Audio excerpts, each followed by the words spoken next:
Bismillahirrahmanirrahim. Assalamualaikum warahmatullahi wabarakatuh. Selamat pagi dan salam sejahtera untuk kita semua. Tabibun.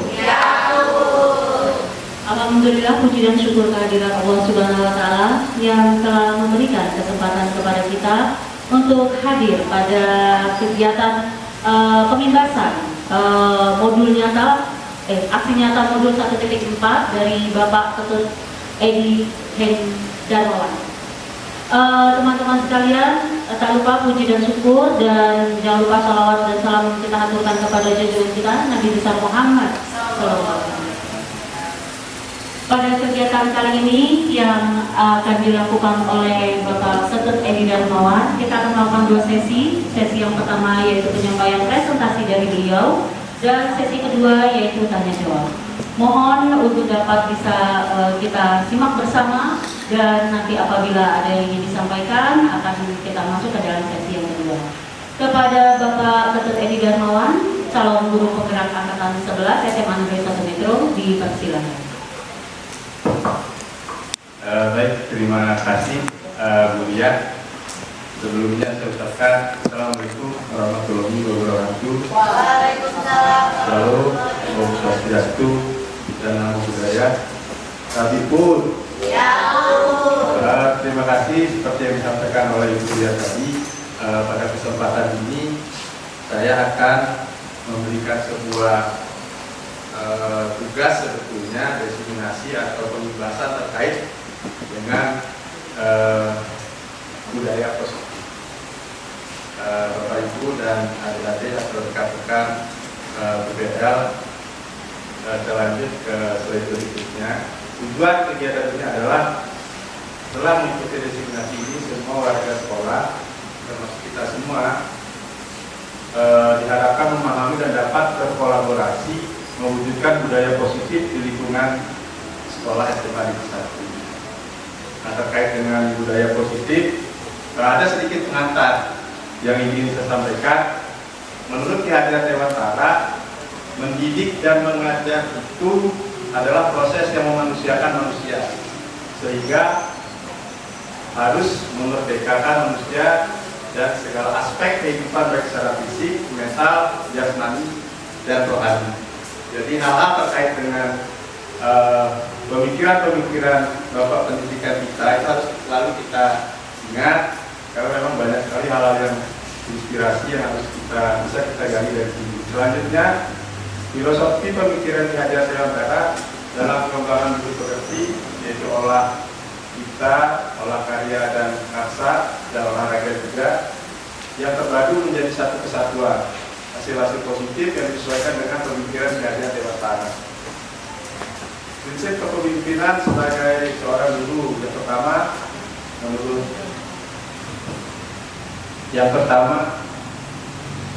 pertama menurut Ki Hajar Dewantara adalah ingatso sungtulodo. Ini bahasa Jawa Bapak Ibu. Jadi orang tua atau guru di depan itu memberi tauladan kepada siswanya. Ya, mungkin kita sebagai guru dengan datang lebih pagi, sebelum kita menanyakan anak-anak datang jam berapa, kita lebih dulu. Mungkin Bapak Ibu bisa melihat langsung, dan saja. Ya, ini ada sebuah video pendek. Saya handling aja karena memang tidak.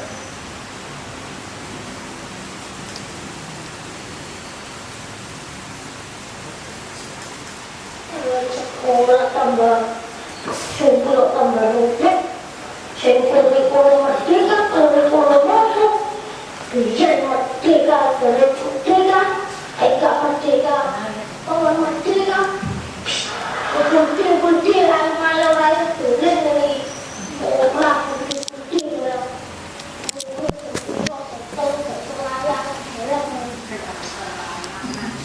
Ya Bapak Ibu, kira-kira itu sebuah video pendek terkait dengan memerdekakan manusia tadi. Kira-kira apa yang Bapak Ibu bisa sampaikan terkait dengan video tadi?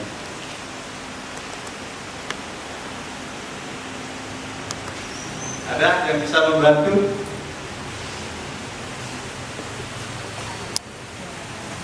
Ya, silakan Bu Ya. Mungkin mohon izin untuk menyampaikan bahwa memang ada satu kebijakan yang mau tidak mau, suka tidak suka harus dilakukan, terutama beberapa aktor dalam pendidikan, ya salah satunya siswa. Itu salah satunya. Dan yang keduanya, yang berikutnya, bahwa ternyata pendidikan yang dirasakan, yang dikatakan sebagai kurikulum merdeka itu belum sepenuhnya berpihak dengan murid, atau dengan kata lain memberikan kesempatan kepada murid untuk belajar atau untuk salah satu keberpihakan itu tadi sih, mungkin seperti itu. Terima kasih Ibu Lia. Betul sekali bahwa memang ini menjadi catatan untuk kita semua sebagai pelaku pendidikan. Kita menyadari bahwa keputusan yang kita ambil memang harus berpihak pada murid. Saya next saja. Slide berikutnya ini ada budaya positif yang ingin saya sampaikan. Apa yang terkait dengan budaya positif itu? Apa yang Bapak Ibu pikirkan tentang budaya positif ketika melihat sebuah kalimat budaya positif? Oke, coba ada yang bisa memperhatikan gambar ini, budaya positif itu kira-kira apa gitu? Yang Bapak Ibu pikirkan tentang budaya positif itu apa?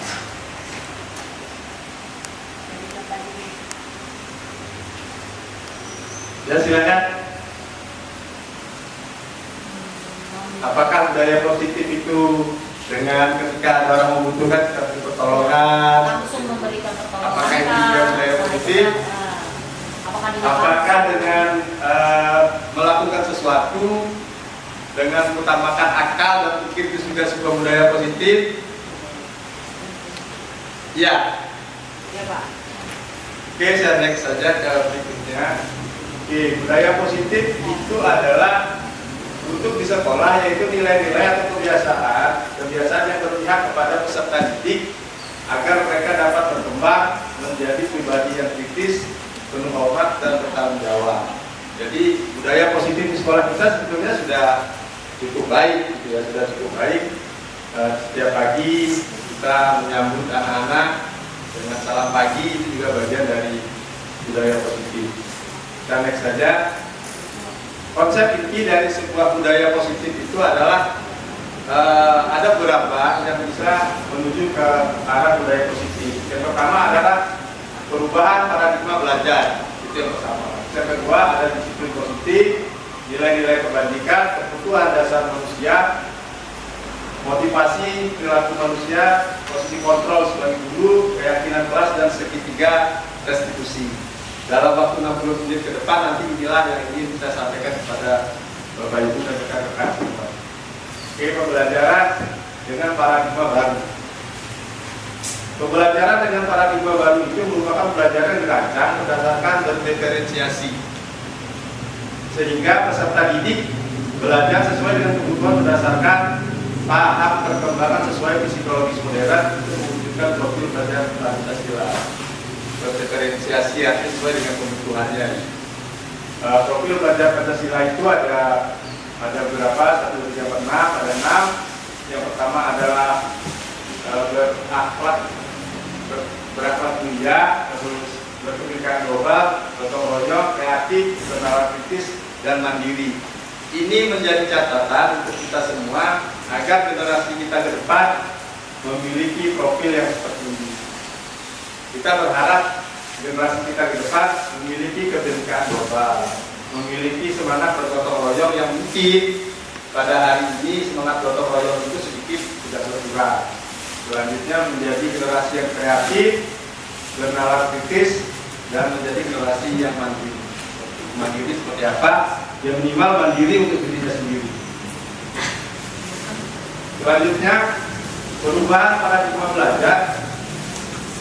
Untuk membangun budaya positif, sekolah perlu menyediakan lingkungan sekolah yang positif, aman, nyaman, agar siswa mampu berpikir, bertindak, dan mencipta dengan merdeka, mandiri dan bertanggung jawab.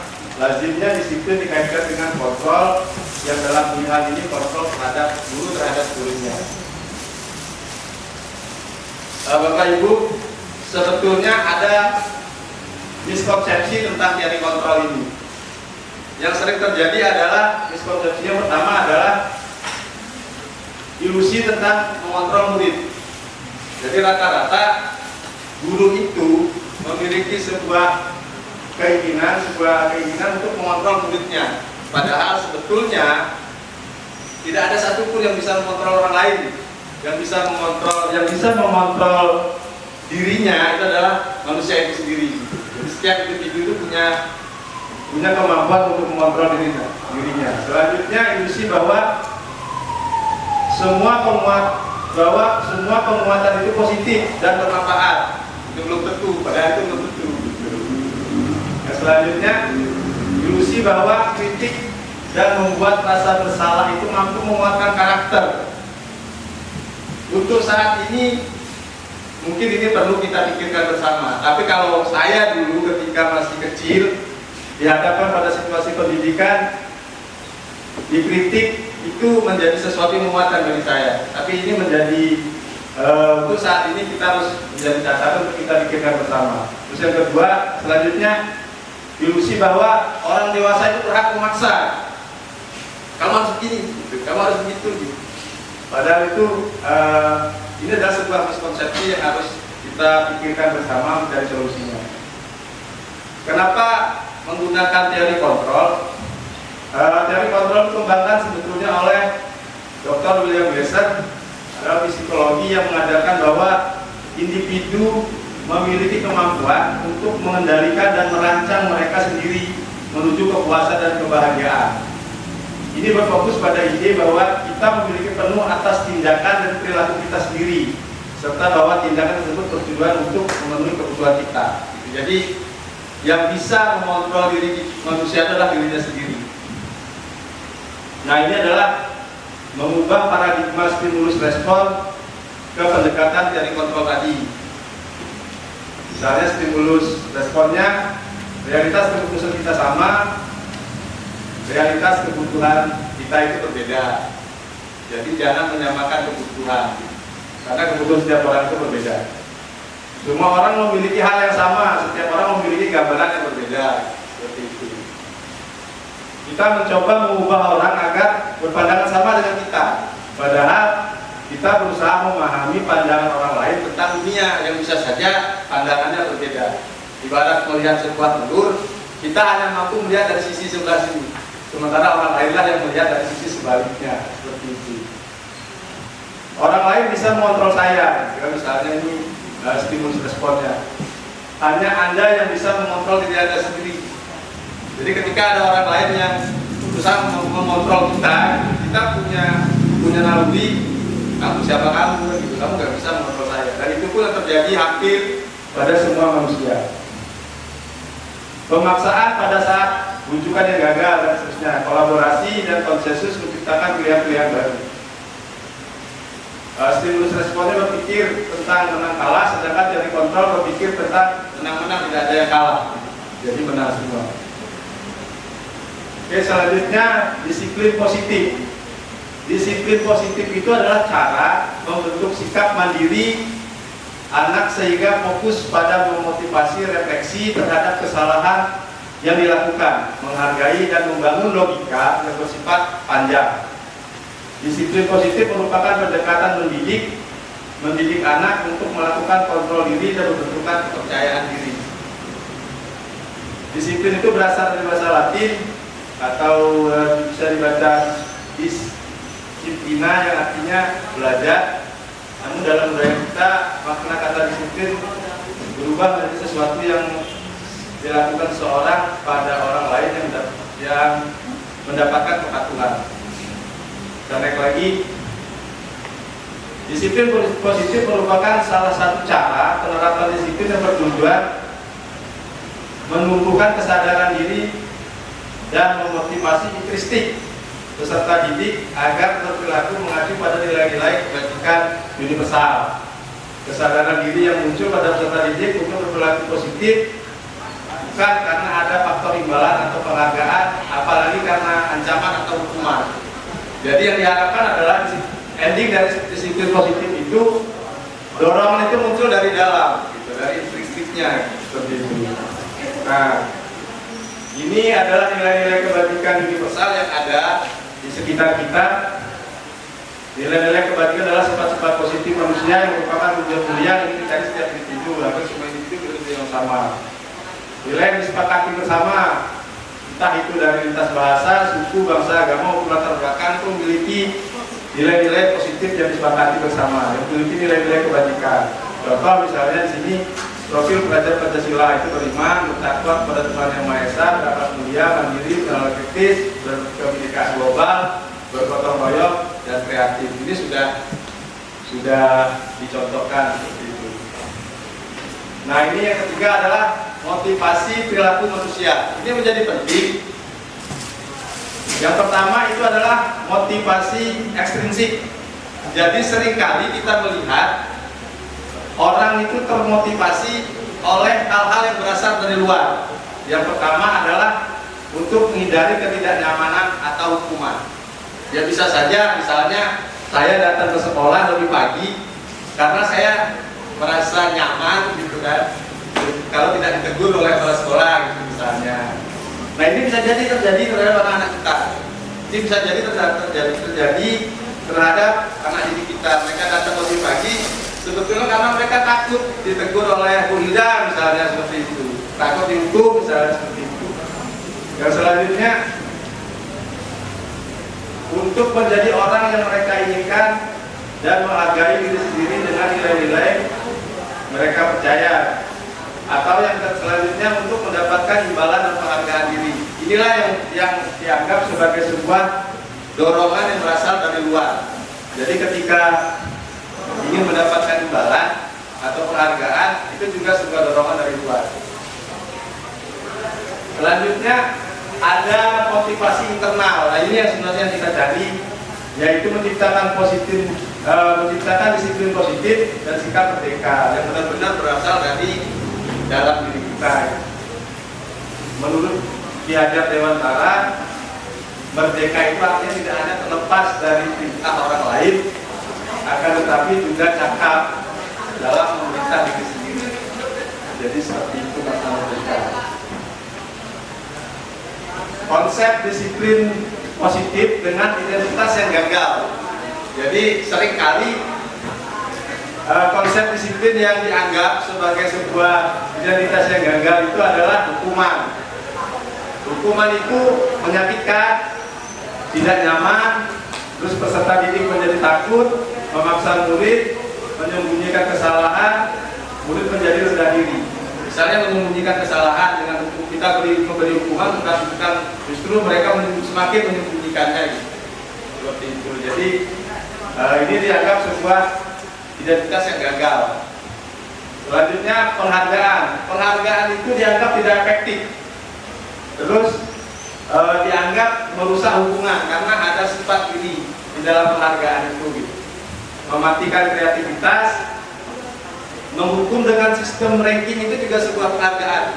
Jadi ketika kita memberikan penghargaan dengan ranking, itu dianggap sebagai sebuah hal yang termasuk dalam identitas yang gagal, membangun manusia itu sendiri.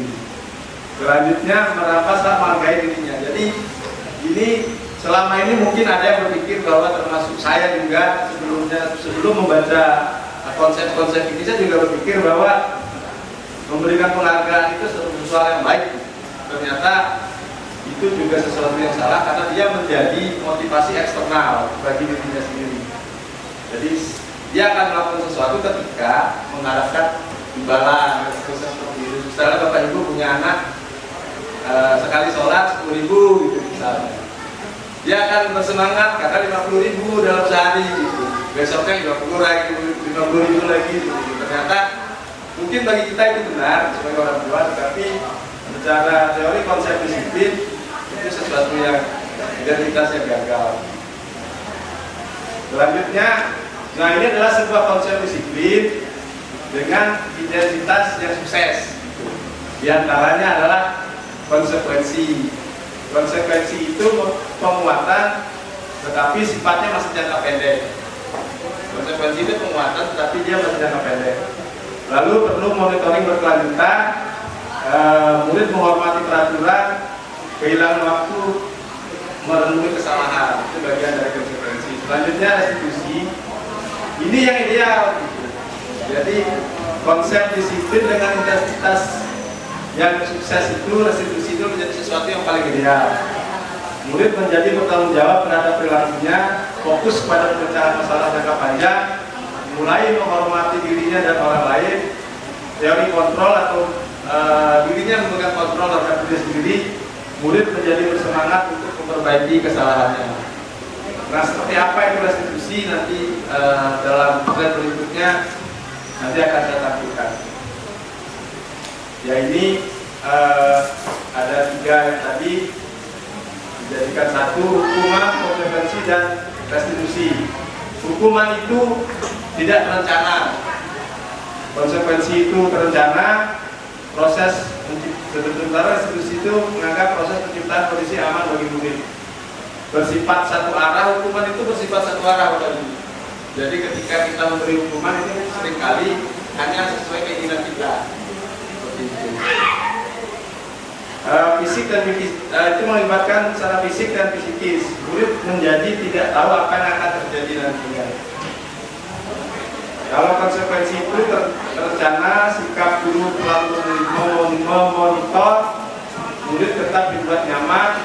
Kalau restitusi itu proses menciptakan kondisi aman bagi murid, proses kolaboratif yang mengajarkan murid mencari solusi sendiri. Nah, ini tindakan guru terkait dengan hukuman atau konsekuensi. Bisa menggambarkan ini termasuk apa gitu. Mungkin ini teman-teman kita yang di BK yang lebih paham gitu ya. Kita berikan kesempatan duluan mereka untuk menjawab. Ayo Bu Hilda. Yang TPPK itu juga paham itu? Ya, teman-teman dari ayo monggo silakan dijawab pertanyaan konsekuensi atau konsekuensi hukuman. Mencatat 100 kali dalam buku kalimat, saya tidak akan terlambat lagi. Karena terlambat ke sekolah ini termasuk apa? Hukuman, konsekuensi, atau restitusi? Hukuman. Kalau menurut saya hukuman, Pak. Hukuman, oke. Nanti kita lihat hasilnya ya. Lari mengelilingi lapangan basket 2 kali karena terlambat hadir di sekolah. Hukuman. Jadi hukuman ya. Oke, murid diminta untuk push up 15 kali karena tidak menggunakan masker ke sekolah. Masih hukuman. Jadi hukuman untuk 3 kali. Menggantikan kertas tugas teman yang telah dicoret-coret. Konsekuensi. Membersihkan tumpahan air di meja tulis karena tersenggol pada saat belajar. Konsekuensi. Hukuman, konsekuensi. Selanjutnya, murid disuruh menggunakan sepatu seharian di sekolah karena tidak menggunakan sepatu hitam. Ini melepas dan tidak menggunakan sepatu sebetulnya, salah ketik. Jadi murid disuruh untuk tidak menggunakan sepatu seharian di sekolah karena tidak menggunakan sepatu hitam. Itu sebetulnya hukuman. Lari mengelilingi lapangan basket 2 kali karena terlambat 10 menit belajar PJOK. Konsekuensi. Kita lihat selanjutnya. Hukuman, konsekuensi. Seperti itu tindakan ini. Hadiahnya mana? Selamat menikmati.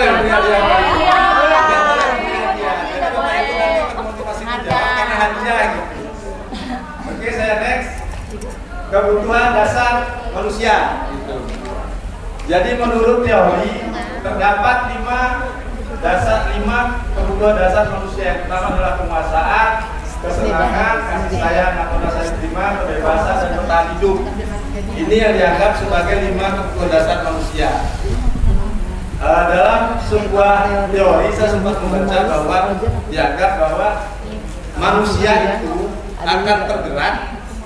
Manusia itu akan tergerak ketika 5 kebutuhan dasarnya ini ada yang tidak terpenuhi.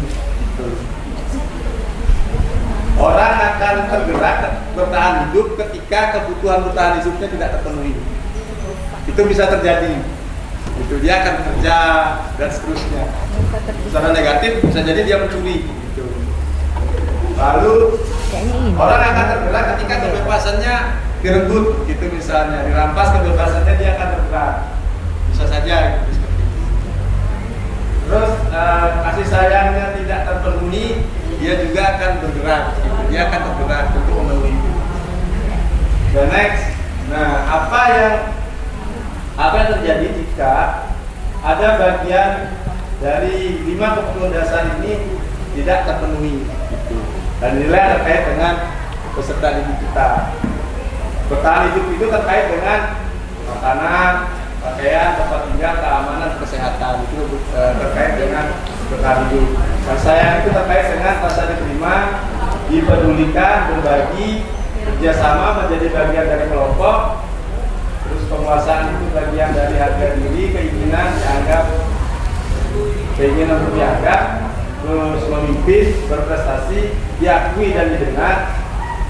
Kebebasan itu bagiannya adalah mandiri, memiliki pilihan, mencoba hal baru, mampu mengendalikan diri, sementara kesenangan adalah bermain, humor, antusias dan tertawa. Nah, dalam menangani siswa Bapak Ibu, inilah yang menjadi hal pertama yang harus kita gali dari siswa tersebut. Ketika dia melakukan kesalahan, ada apa gitu? Apakah ada bagian dari 5 kebutuhan dasar dia itu tidak terpenuhi? Bisa saja, misalnya pada kasus ada seorang anak yang mencuri uang temannya. Bisa saja karena dia tidak diberi sangu oleh orang tuanya, tidak diberi uang untuk jajan di sekolah, sehingga dia memilih mencuri sebagai bagian dari bertahan untuk itu. Dan selanjutnya kita kadang menemukan anak-anak yang mencari perhatian dari kawan itu over. Bisa saja karena sebetulnya dia hanya ingin kita lebih peduli terhadap dia. Kadang-kadang kita menemukan anak yang lainnya rapi, dia menjadi gak rapi sendiri. Sebetulnya dia sedang berusaha untuk memenuhi kebutuhan kasih sayang dan rasa diterimanya. Dan inilah yang harus kita gali. Jadi tidak serta-merta kita memberikan hukuman. Selanjutnya juga seperti itu. Nanti slide-nya saya kirim ke Bapak Ibu, nanti bisa Bapak Ibu pelajari. Atau ada yang kurang lengkap bisa jadi saya nanti saya kasih penjelasan-penjelasan selanjutnya. Oke, ini ada sebuah video. Bapak Ibu mohon berdiri sejenak. Kita bernyanyi sebentar. Saya yakin Bapak Ibu semua masih ingat lagu ini. Belum mulai. Pelangi takkan terikat waktu,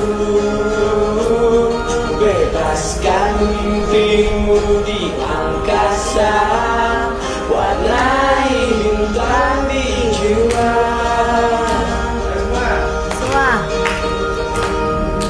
Menarilah dan terus tertawa, walau dunia tak seindah surga. Bersyukurlah pada yang kuasa cipta kita di dunia selamanya.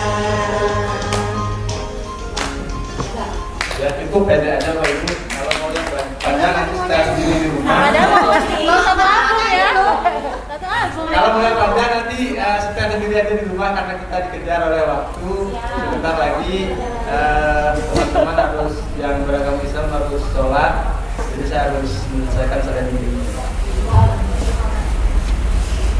Next ke slide berikutnya. Nah, 5 yang kelima adalah posisi kontrol bunyi. Nah, ada 5 posisi kontrol guru yang sering terjadi, yang sering dilakukan. Yang pertama adalah guru itu sebagai penghukum. Ayo, siapa yang merasa selama ini jadi penghukum? Saya. Terus, Ayo. guru menjadi pembuat rasa bersalah. Udah, misalnya. Ya hari saya ingetin kamu, berangkat pagi dari malam saya sudah ingetin kamu gitu, misalnya kan. Terus sebagai teman gitu, ada guru yang Hai coy. Hai banget. ada guru yang mengontrol muridnya dengan sebagai pemantau.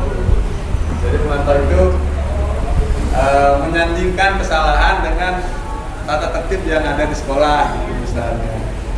Mbak Bio misalnya, kamu masuk jam berapa? Gitu kan. Terus yang lain adalah manajer. Jadi apa seperti apa manajer nanti pelan-pelan saya sampaikan.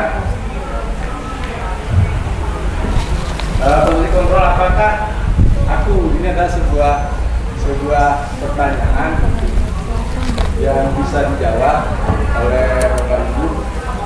Yang pertama, karena kamu terlambat, silakan berdiri sampai jam pelajaran selesai. Penghukum. Ada yang pernah seperti ini Bapak Ibu? Pernah.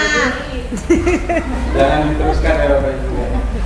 Ya selanjutnya, tolong ya, tolong sekali, tolong jangan terlalu ribut.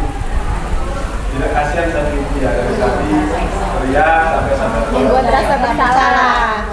misalnya guru sedang mengajar. Saya banget. Kenapa kamu terlambat lagi? Kenapa kamu terlambat lagi? Kemarin bisa datang tepat waktu, besok jangan terlambat lagi ya. Ada yang seperti itu. Masih ingat dengan konsekuensinya kalau kamu terlambat lagi? Lari. Lari kalau terlambat ya lari. Hari gitu misalnya. Banyak yang lebih seperti dia. Nah, Terus selanjutnya, apa kamu sudah menyadari? Apa kamu menyadari bahwa yang kamu lakukan ini tidak benar? Kira-kira bagaimana? Ini siapa ya? Vio ini kayaknya. Oh, ini saya. Oh, Hilda banget ini Hilda. Jadi bijak banget ya. jadi kita lihat pilihannya itu seperti apa. Nanti di slide berikutnya akan muncul. Ya, yang pertama itu sebagai penghukum. Ini hanya sebuah contoh Bapak Ibu. Jadi konsep kita sebagai penghukum itu, guru sebagai penghukum, saya katakan bahwa kita, yang bisa jadi itu saya, gitu kan, seringkali melakukan sebagai penghukum ketika menemukan kesalahan-kesalahan murid. Kalau kita sudah menjadi hakim dengan palu besar, selanjutnya membuat rasa bersalah. Ini biasanya lebih sering dilakukan oleh ibu-ibu karena jiwa maskulin ya. Maskulin. Jiwa feminimnya, jiwa feminimnya lebih dapat gitu karena sambil mengeluh gitu. Ini hampir dilakukan oleh semua ibu, termasuk istri saya juga begitu. Ketika mengingatkan anak-anak gitu, sering menggunakan sebuah istilah yang seringkali membuat anak itu merasa bersalah. Gak kasihan sama ibu, gak kasihan ini dan seterusnya gitu. Dan ini sebenarnya bukan posisi yang ideal Bapak Ibu. Selanjutnya sebagai teman, ini sudah lebih baik. Menjadi teman itu sebetulnya sudah menjadi lebih baik. Hilda banget. Selanjutnya seringkali menjadi pemantau. Pemantau itu lebih baik. Gitu. Yang selanjutnya adalah manajer. Manajer ini adalah posisi yang paling ideal sebetulnya yang harus kita lakukan. Pada kasus lain, saya sampaikan bahwa ada siswa yang tidak memakai atribut lengkap saat upacara bendera misalnya. Nah, seperti tadi ketika upacara bendera, hukumannya misalnya hormat kepada bendera selama 1 jam. Itu adalah sebuah terus mengambil posisi sebagai penghukum. Sementara membuat rasa bersalah itu dia akan mengatakan bahwa berapa kali bapak atau ibu mengingatkan kamu atau beritahu kamu, tapi kamu selalu mengecewakan, sambil buka mengelas gitu biasanya. Itu membuat rasa bersalah. Selanjutnya masih kasus yang sama, ketika posisinya menjadi teman adalah, ayo dong, gitu. Ikuti aturan di sekolah, tolong bantu bapak atau ibu guru sekali misalnya kita mengagaknya untuk bertengah. Selanjutnya menjadi pemantau itu kalimatnya mungkin ketika kasusnya sama, kamu sudah melanggar peraturan sekolah, tata tertib nomor sekian gitu, misalnya bab sekian, pasal sekian gitu, lengkap dengan nomornya gitu. Kamu tahu konsekuensinya seperti apa? Itu misalnya secara penekanan intonasi juga sering berbeda gitu. Setelah upacara kamu beli yang ribut ya, jangan diulang lagi yang seterusnya seperti itu. Nah, sebagai manajer ini adalah posisi ideal yang ingin kita capai bersama. Dengan kasus yang sama, kita menanyakan, apa kamu tahu apa kesalahanmu? Itu misalnya. Siswa kan bisa saja dia menjawab, bisa tidak Pak, itu kita tahu. Bisa saja dia menjawab, tahu Pak, langsung menyebutkan. Dia lebih tergali. Kira-kira bagaimana kamu akan memperbaiki kesalahan ini? Gitu. Dia kan lebih solusi, dia kan lebih solutif terhadap kesalahannya. Dan inilah yang kita harapkan. Ini hanya satu contoh Bapak Ibu, karena bisa saja di sekolah kita dengan jumlah siswa hampir 1000 itu lebih kompleks permasalahannya. Dan cara-cara penanganannya yang paling ideal yang bisa Bapak Ibu lakukan jadi seorang manajer seperti itu. Oke, ini ada sebuah video pendek yang tentang film yang mungkin bisa Bapak Ibu simak.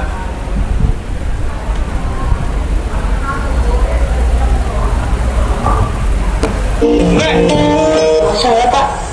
Bisa pakai tangan tidak? Tidak sopan. Saya hebat banget Pak. Pantas kau tidak lulus tahun lalu. Berikutnya. Hebat saya bisa menjadikan adik saya Pak.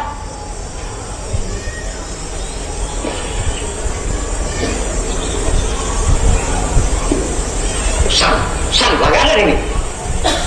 Baju saya dicuci nenek saya Pak. Gigi saya sakit Pak. Serius Pak.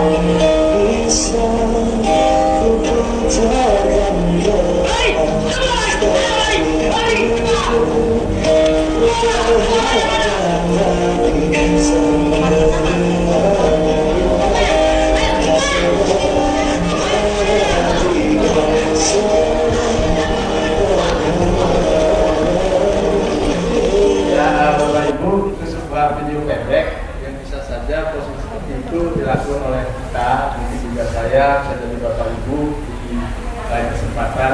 Tapi ternyata cara-cara seperti itu bukanlah cara-cara yang ideal kita sebagai guru itu. Kalau dulu mungkin ketika saya masih kecil itu menjadi hal yang ideal bagi guru pada saat itu, tapi sekarang itu sudah tidak lagi. Kita harus berkemas Bapak Ibu, berkemas untuk berbenah ke perubahan zaman yang lebih baik. Saya lanjutkan slide-nya Bapak Ibu. Itu hanya sebuah video pemantik tadi. Mudah-mudahan dengan video sependek itu kita bisa menggali sesuatu ketika anak-anak kita melakukan pelanggaran seperti itu. Seperti yang tadi dari beberapa orang dalam video itu jawabannya beragam, alasannya beragam. Bahkan Pak Gurunya mengatakan kamu lagi. Muka-muka terlambatnya itu ada langganan kamu seperti itu misalnya. Selanjutnya, nah ini keyakinan kelas. Mengapa keyakinan kelas? Mengapa bukan peraturan kelas? Ini sengaja gambar saya dengan tangan terkepal Bapak Ibu. Jadi sebuah keyakinan itu harus kita perlu semangat menyampaikannya. Apa perbedaan keyakinan kelas dan peraturan kelas? Keyakinan kelas itu bersifat lebih abstrak, berupa pernyataan universal dan dibuat dalam bentuk kalimat positif. Peraturan kelas itu lebih konkret, sering berisi larangan dan dibuat dengan kalimat negatif. Itu seringkali seperti itu. Dan kita harus mulai membudayakan hal-hal seperti ini, bagaimana di kelas itu ada sebuah keyakinan kelas atau kesepakatan kelas yang bisa dibentuk dalam kalimat-kalimat positif. Keyakinan kelas adalah nilai disiplin positif yang diyakini dan dibuat bersama antara guru dan siswa. Dituangkan berupa nilai-nilai kebaikan dengan menciptakan tujuan lingkungan belajar yang positif produktif dalam kelas. Jadi nilai kuncinya adalah dia disepakati bersama antara guru dan siswa. Jadi kalau zaman kita kuliah mungkin semacam kontrak kuliah lah, gitu. Ada semacam kontrak belajar yang kita lakukan selama mata kuliah tersebut. Dan itu seperti itu. Jadi penggunaan kalimat-kalimatnya juga diharapkan menggunakan kalimat positif. Pembentukan keyakinan kelas bersifat abstrak, dibuat dalam pernyataan positif, kalimatnya sedikit agar mudah diingat, sesuai dengan kondisi kelas atau sekolah agar mudah diterapkan. Semua warga sekolah terlibat dalam keyakinan kelas itu. Nah, di sini ada peraturan kelas, mungkin padanannya bisa kita pakai di keyakinan kelas gitu. Misalnya dilarang mengganggu orang lain gitu. Keyakinan kelasnya kira-kira dalam bentuk kalimat positif apa Bapak Ibu? Menghormati orang lain. Ya, menghormati orang lain. Hadir di sekolah 15 menit sebelum pelajaran dimulai. Datang tepat waktu. Dia jadi pendek karena anak-anak ketika disuruh mengingat kalimat panjang ini dia akan sulit mengingatnya. Tapi ketika datang tepat waktu dia menjadi lebih mudah untuk mengingatnya. Dilarang menggunakan narkoba. Gitu. Itu Hidup sehat. kesehatan, hidup sehat. Nanti ada di slide berikutnya akan muncul. Bergantian untuk menunggu giliran, budayakan antri, gunakan masker, kesehatan, jangan berlari di kelas atau koridor. Gitu. Keselamatan. Next, nah ini bagian dari keyakinan kelas yang dalam bentuk kalimat positif. Selanjutnya, ini yang terakhir Bapak Ibu, segitiga restitusi. Ini dalam penanganan siswa-siswa yang bermasalah, itu adalah sebuah konsep yang bisa dipakai. Segitiga restitusi adalah suatu proses dialog yang dijalankan oleh guru agar dapat menghasilkan murid yang mandiri dan bertanggung jawab. Nah, di sini dalam segitiga, kelihatan nggak Bapak Ibu tulisannya? Enggak. Lihat saja. Yang pertama itu menstabilkan identitas. Yang kedua adalah validasi tindakan yang salah. Yang ketiga adalah menanyakan keyakinan terhadap kesalahannya itu. Nah, yang pertama menstabilkan identitas Bapak Ibu. Jadi ketika anak itu membuat kesalahan, berdasarkan prinsip membuat kesalahan adalah bagian dari pembelajaran. Jadi biasanya contoh kalimatnya seperti ini, berbuat salah itu wajar.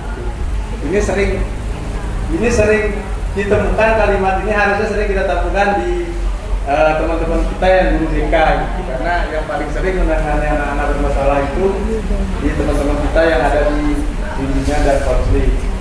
Berdasarkan konsepnya, inilah bagian-bagian dari menstabilkan identitas siswa tersebut. Misalnya kalimatnya tidak ada manusia yang sempurna seperti itu.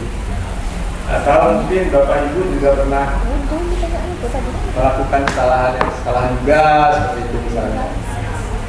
Kamu berhak merasa seperti itu dan seterusnya. Ada kalimat-kalimat lainnya, hanya contoh saja. Itu menjadi variatif jika Bapak Ibu berada di lapangan nanti. Yang kedua adalah validasi tindakan yang salah. Jadi tindakan yang salah itu kita gali berdasarkan prinsip perilaku berupaya untuk memenuhi suatu kebutuhan. Jadi kita mengacu pada 5 kebutuhan dasar tadi yang di awal. Bisa saja atau apa sebenarnya yang mendasari siswa tersebut melakukan kesalahan itu. Jadi kita mencoba membayangkan 5 kebutuhan dasar mana yang kira-kira sedang berusaha untuk dipenuhi gitu, oleh anak didik tersebut. Terus guru akan bergeser dari pemikiran hasil menulis respon menjadi proaktif, mengenali dan mengakui kebutuhan murid, akan memperbaiki hubungan dengan murid. Nah, ini bagian-bagian dari kalimat yang bisa digunakan. Kita menanyakan alasannya apa gitu, ketika misalnya anak itu terlambat, alasan kamu terlambat apa gitu. Kamu punya alasan enggak mengapa kamu terlambat gitu misalnya. Kalau punya alasan enggak kenapa kamu melompat pagar gitu misalnya. Itu sebuah kalimat yang bisa disesuaikan dengan kondisi. Akan lebih efektif ketika benar-benar mengalir di lapangan. Yang selanjutnya bisa saja kita menggunakan kalimat padahal kamu bisa melakukan yang lebih baik dari ini gitu. Misalnya kamu bisa datang lebih pagi gitu. Misalnya kamu bisa berseragam lebih rapi ketika bajunya tidak dimasukin seperti itu. Kamu melakukannya karena mempertahankan sesuatu yang penting bagimu. Nah, alasan dia seperti itu kita tanyakan. Bisa saja dia melakukan itu sebenarnya karena dia sedang mempertahankan sesuatu. Selanjutnya, ini yang ketiga adalah namanya keyakinan atau restitusi. Memberi motivasi secara intristik, gitu. Memberi motivasi agar anak itu menggali dari internal dirinya, gitu. Bukan karena ancaman, bukan karena hukuman tadi, gitu. Sehingga murid menjadi mampu mengaitkan keyakinannya dengan tindakan yang salah. Contoh-contoh pertanyaannya misalnya, apa keyakinan atau kesepakatan kita sekolah ini, misalnya di kelas, mampu tidak dia menunjukkannya? Nilai-nilai apa yang telah disepakati bersama? Dan misalnya kita sepakat datang lebih pagi, gitu seperti itu. Seperti apa gambaran ideal menurut kamu? Selanjutnya mulai kapan kamu akan memperbaiki kesalahan diri? Sebetulnya video yang keempat saya bermaksud menampilkan video ketika saya pernah menjalankan segitiga restitusi, tapi ini nanti di ending di akhir saja karena saya belum sempat menyambungkan link di sini. Ini ada sebuah video pendek mungkin yang bisa kita lihat bersama.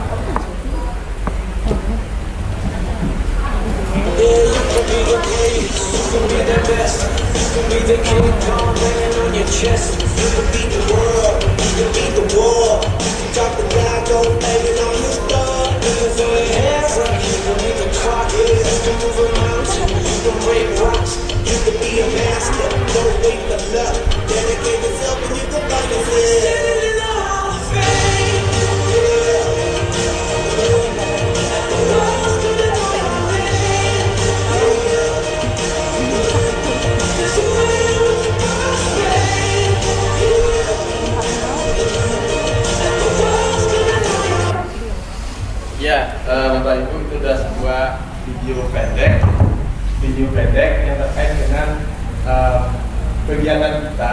Sebetulnya kita di sekolah itu juga sedang menggiring anak-anak kita menuju kesuksesan. Jadi kita mengajarkan kepada mereka kesuksesan itu mungkin tidak mudah seperti itu. Atau ada Bapak Ibu yang ingin menanggapi video pendek tadi? Silakan, Ibu Era.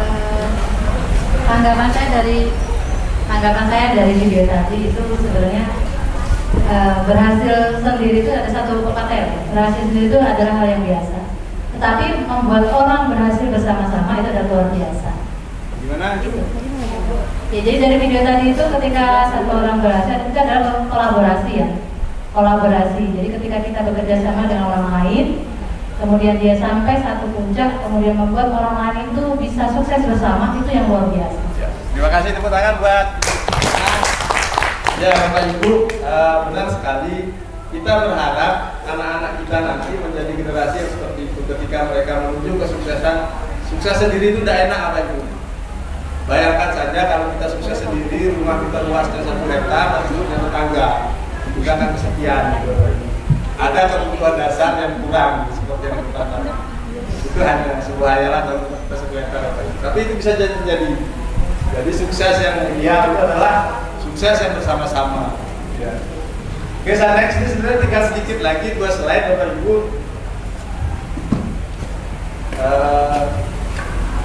Tapi nanti di ujung saya akan memberi contoh video restitusi, mungkin bisa dijadikan sebuah referensi. Nah, ini kita sudah di ujung adalah sebuah refleksi dalam penerapan disiplin positif. Hendaknya guru memiliki standar kepribadian profesional dan sosial yang baik, di mana guru mampu merefleksikan dirinya dalam posisi kontrol sebagai manajer yang menuntun muridnya menjadi insan yang mandiri, merdeka, dan bertanggung jawab sesuai dengan kodratnya. Seperti itu. Ujung mungkin saya pamit. Sebetulnya apapun permasalahan hidup kuncinya ada di kepala. Jadi itu slide-nya. Jadi ini saya kasih sebuah video pendek.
sebelum saya tutup sesi ini, adakah yang ingin menyampaikan pertanyaan sehingga untuk melengkapi pemaparan saya?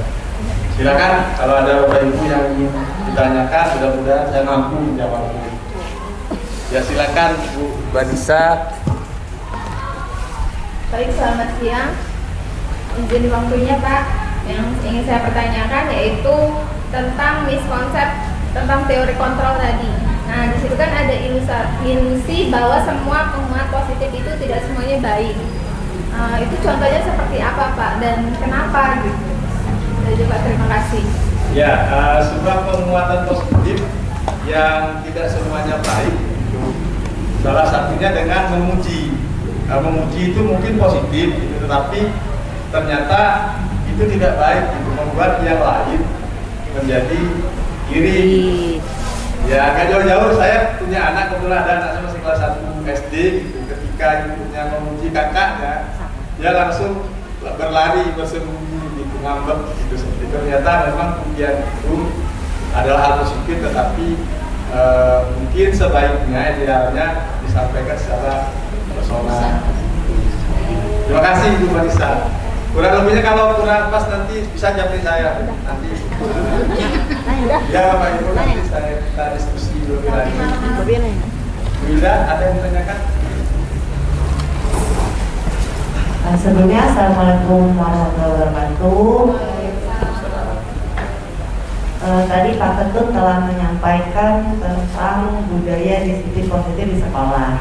Nah, pertanyaannya, upaya apa yang bisa kita lakukan sebagai guru untuk menumbuhkan disiplin positif bagi anak-anak yang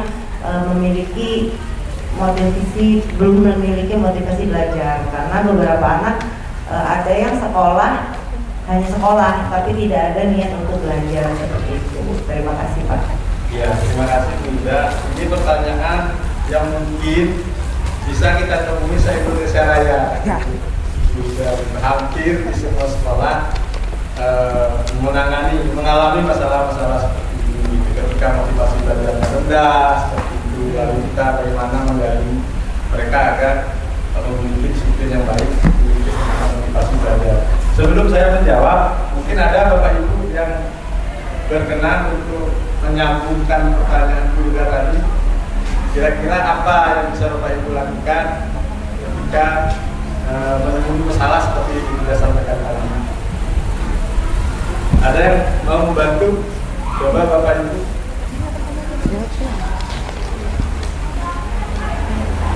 Kakak Eka, Ibu Eka, ada yang? Contohnya anakku. Ayo Bapak Ibu, dari 50 slide tadi gitu.